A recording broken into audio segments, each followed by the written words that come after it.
El diputado por el Partido de la Gente, Guillermo Fachelo, ha tenido la deferencia de acercarse aquí a Buen Día Uruguay. ¿Cómo le va? ¿Qué tal? Buenos días, Federico. Muchas gracias por la invitación. Gracias a usted por aceptarla. Bueno, varios temas hay sobre la mesa, algunos de estricta actualidad y otros que no son abordados con la seriedad que usted entienden requiere. Por ejemplo, la situación de las Fuerzas Armadas, la inyección económica que se necesita para ayornarlas.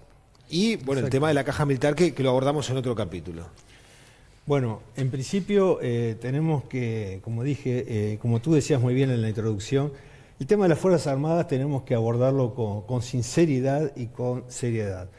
Es un tema que notoriamente desde el reingreso a la vida democrática del país, la cantidad de efectivos fue disminuyendo por medidas tomadas por los diferentes gobiernos.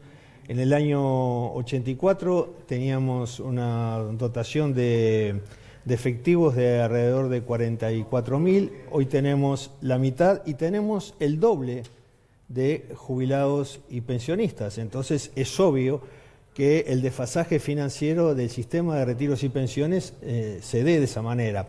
Conviene aclarar también que no es una caja. Es un servicio que administra, un servicio del Ministerio de Defensa que administra los recursos, pero no tiene la posibilidad de generar recursos para su subsistencia, como la caja notarial o la caja bancaria, ¿no? Entonces, creo que toda esta situación va de la mano con las carencias notorias que tienen las Fuerzas Armadas en las diferentes armas y que llevan a que tenemos que decidir de una buena vez por todas cuál es el papel que tiene que tener las Fuerzas Armadas. Las Fuerzas Armadas y sus cometidos están establecidos dentro de la Constitución de la República. Entonces, eso es un costo que el Estado inevitablemente debe asimilar. Entre los cometidos, todos lo sabemos, está la preservación de nuestra soberanía, del cuidado de nuestras fronteras. Pero ¿cómo lo van a hacer si cada vez tenemos menos efectivos y sobre todo la estructura con la que las plataformas marítimas, las plataformas aéreas que dispone la Fuerza Aérea y la Marina son realmente obsoletas? Tenemos 13 buques, de los cuales el promedio tiene más de 50 años de antigüedad. Tenemos casi 80 aeronaves, el 42% tiene más de 40 años. ¿Y en qué estado están? Desastroso, porque no hay repuestos. Fueron muchas aeronaves ya desactivadas, ya sacadas de circulación. Pero las que están en no funcionamiento, existen. ¿tienen un mantenimiento adecuado? Tienen un mantenimiento adecuado acorde al presupuesto que dispone la Fuerza Aérea Uruguaya hoy, que es el de $4 millones, de las cuales 71% dispone para gastos para pago de sueldo, 17% para gastos de funcionamiento y solo 12% para inversiones. Los dos últimos aviones que se compraron, dos Aviocar de Portugal, ¿sabes cómo se compraron? Se compraron vendiendo un inmueble que tenía la Fuerza Aérea en Chile. El costo de hora de vuelo va de entre $150 a $10.000. Entonces, ¿cómo vamos a formar oficiales? ¿Cómo vamos a controlar nuestro territorio soberano desde el punto de vista aéreo cuando no tenemos aeronaves que así lo permitan? A mí lo que me preocupa de lo que usted está comentando es que usted utilizó el término de equipamiento obsoleto y ojalá que no ocurra ningún accidente, pero ¿usted entiende que en el estado en que está alguna de las naves que se utilizan se asumen riesgos importantes a la hora de hacer maniobras o bueno, el trabajo cotidiano? Absolutamente, lo afirmo con claridad, porque acá no es cuestión de venir después de los accidentes a lamentarnos. ¿Qué pasó con el ARA San Juan hace pocos meses? Lo mismo puede pasar con cualquiera de los 13 buques que tiene la Marina o de las casi 80 aeronaves que tenemos. Entonces la Fuerza Aérea ha diseñado un plan que ojalá prospere, que es reducir la cantidad de esas aeronaves obsoletas y adquirir, por ejemplo, aeronaves L5 de origen chino que son para entrenamiento y también tienen capacidad de combate. Entonces podemos eliminar 19 aeronaves AR que ya están absolutamente caducas y traer con solamente 8 nuevas aeronaves de origen chino, como yo decía, podemos dar cumplimiento cabal a todos esos cometidos de la Fuerza Aérea. La solución es destinar más dinero del presupuesto para las Fuerzas Armadas. La Porque solución hoy en día, ¿no? Usted decía 4 millones y con eso no alcanza. Es por mes, el anual es el presupuesto de la Fuerza Aérea. Por eso. La Marina necesita, para cumplir cabalmente con su cometido de protección de nuestra soberanía marítima, que afortunadamente se duplicó en la extensión. Que eso implica, por ejemplo, controlar barcos piratas, pesqueros, irregulares, en fin, y también todo, por normas internacionales tenemos la obligación de prestar tareas de búsqueda y salvataje, ¿saben hasta dónde? Hasta la mitad del Océano Atlántico. Ajá. Entonces, ¿cómo hacemos con estas naves que tenemos ahora para cumplir con esos compromisos internacionales? Entonces precisamos, de arranque, solamente 3 lanchas patrulleras oceánicas medianamente artilladas y con plataforma para helicópteros y 3 helicópteros. ¿Sabe cuánto cuestan? ¿Cuánto? 250 millones de dólares. No, imposible. Pero le parece que es no, caro imposible con este presupuesto asignado hoy en día. Porque además, claro, desde el gobierno se dice, bueno, ya hay que destinar, no sé, una gran cantidad de dinero por mes para mantener el sistema de retiro de los militares. Si agregamos esto, o sea, según el gobierno, no tiene de dónde sacar rubros para contemplar esas necesidades que usted está marcando. Bueno, pero sin embargo, el gobierno tiene que tener presente, y todos nosotros tenemos que tener presente, que desde el año 2005 cuadruplicó la deuda externa del país. Desde el 80 al 2014, el país tenía una deuda de 13.600 millones de dólares. Del 2005 hasta ahora, hasta el 2017, pasó a 60.000 millones. En la mitad de tiempo cuadruplicó la deuda. Entonces acá dinero entró por la famosa bonanza económica. Se gestionó mal, Federico. Entonces, si no atendemos las necesidades básicas, y yo quiero dejar una cosa bien clara, yo no estoy acá de abogado ni de defensor de las Fuerzas Armadas. Yo quiero dejar claro que en el año 80, cuando se produjo el plebiscito, yo fui el que organizó el primer acto por el no en el Cine Cordón y fui el primer orador. Así que yo no tengo ninguna vinculación con las Fuerzas Armadas, porque seguramente algún idiota va a salir a decir que yo estoy defendiendo a las Fuerzas Armadas. Yo lo que estoy diciendo es que las Fuerzas Armadas son una necesidad del país. Y afrontemos con seriedad y responsabilidad y resolvamos qué queremos hacer con las Fuerzas Armadas. ¿Queremos eliminarlas? Digámoslo. ¿Queremos tercerizarlas? Como tiene el Estado Vaticano, por ejemplo, que contrata a la Guardia Suiza, digámoslo. Pero acá lo que tenemos que hacer es tecnificarlas, ayornarlas. Tenemos un ejército de 15.000 efectivos. La cuarta parte de la cantidad de funcionarios que tiene en exceso el Estado al día de hoy. ¿Qué le parece?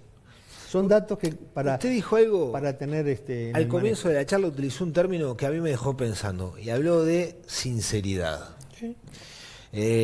¿Usted cree que todavía hay reminiscencias del pasado?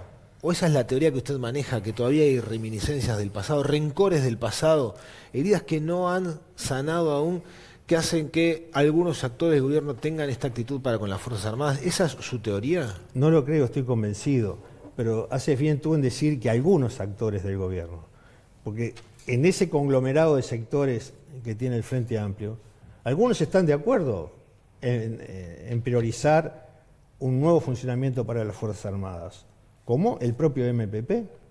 Otros sectores, como el Partido Comunista, el Partido por la Victoria del Pueblo, el sector de Constanza Moreira, lo que pretenden lisa y llanamente es liquidarlas, eliminarlas, que lo digan. Entonces yo creo que todo el sistema político tiene que afrontar esta situación, más allá del sistema de retiros y pensiones de las Fuerzas Armadas, porque estoy seguro que dialogando se va a llegar a una solución desde el punto de vista financiero, porque los propios militares reconocen. Claro, así tal como estaba, colapsar en cualquier momento.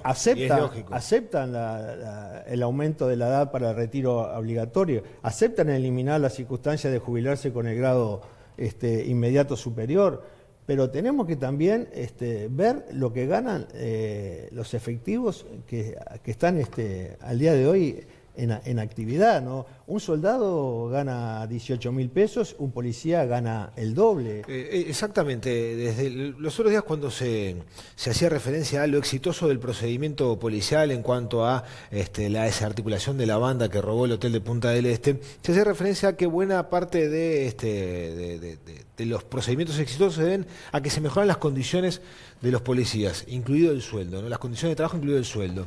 Usted está marcando una diferencia con los efectivos del ejército de hoy en día. ¿A usted le parece oportuno, sería una buena idea que, por ejemplo, el ejército comience a realizar tareas de patrullaje en la vía pública, modificando básicamente lo que son las funciones marcadas por la Constitución y en todo caso también generando un incremento en el ingreso de los soldados? Hace unos meses el Poder Ejecutivo le asignó a las Fuerzas Armadas tarea de patrullaje en la zona de frontera. En la frontera. Pero en una especie de limbo técnico, no establece cuál es el procedimiento que tienen que realizar esas Fuerzas Armadas en caso de ser atacados, si pueden repeler o no. Por eso el ministro de Defensa concurrirá el próximo 20 a la Comisión de Defensa Nacional para que nos aclare todo este tema. El tema del patrullaje en la ciudad es un tema muy manido, se ha manejado muchas veces. Hoy el Ejército realiza la vigilancia perimetral de los establecimientos carcelarios y lo está haciendo con buen éxito. Yo creo que el Ejército tiene otras tareas, tampoco tiene la tarea de recoger la basura. Cumple con eficiencia las tareas ante crisis de emergencia, problemas climáticos, pero digo, nosotros... El cometido es otro. El cometido es absolutamente otro, porque también, si le vamos a restringir el tema salarial a los efectivos del Ejército, tanto personal subalterno como superior, bueno, ajustémoslo también a las obligaciones que tienen el resto de los funcionarios públicos, porque el resto de los funcionarios públicos tienen determinadas horas de trabajo, tienen determinado tipo de funciones, no cumplen otras funciones que la que les son asignadas. Si trabajan un fin de semana o en feriado cobran horas extras, los militares, eso no corre. Entonces te digo, el debate es son muchos los temas, pero sobre todo los temas pasa, repito, por la sinceridad y el deseo de querer solucionar el tema. No solo el de las pasividades, sino todo el tema del equipamiento, el tema de qué tipo de Fuerzas Armadas queremos. Antes de culminar la charla, hay otros temas de actualidad, así que vamos a llevarlos a modo de ping-pong rápidamente porque no nos queda mucho más tiempo, pero bueno, se votaron algunas soluciones para el agro, dos fundamentalmente, ¿no? La creación de un fondo de garantías para el sector lechero y la reducción del IVA al gasoil para pequeños y medianos productores. Algo es algo, no alcanza, es suficiente, es así, es lo que se puede dar. Algo es algo, es absolutamente insuficiente. El sector lechero el año pasado reclamó que se formara un fondo de 100 millones de dólares para atender los problemas de ese sector. Ese fondo, ¿cómo se formaba? Con un subsidio, un reintegro por litro de leche exportada y aumentando 2 pesos el litro de la leche tarifada. No le dieron bolilla y, sin embargo, a los pocos días, de un día para el otro, subieron 5 pesos el precio del peaje.